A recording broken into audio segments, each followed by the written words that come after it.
Hi guys and welcome back on GSM-ABC YouTube channel. In this tutorial I will show you how to put your SIM card into Samsung Galaxy A15, and the method is the same for A10, 20, 30, 40 and 70. So let's do it.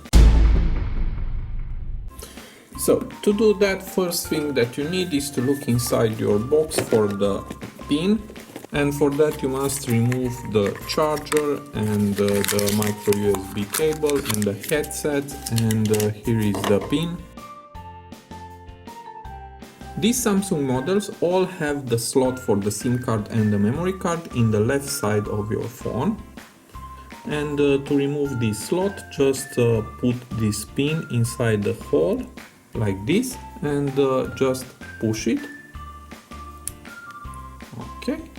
And now remove the pin and remove the slot.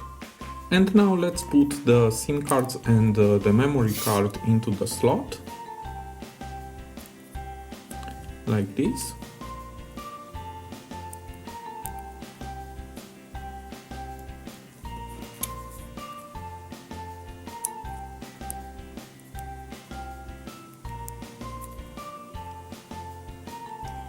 And this is how it looks. And now let's put the slot back into the phone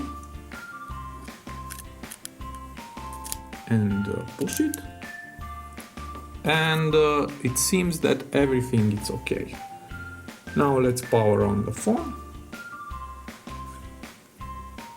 And to remove the SIM cards and the memory card, just put again the pin into the hole and push it like this. Remove the pin and remove the slot, and that's all. So I hope this tutorial to be useful for you, and see you to the next. Have a nice day.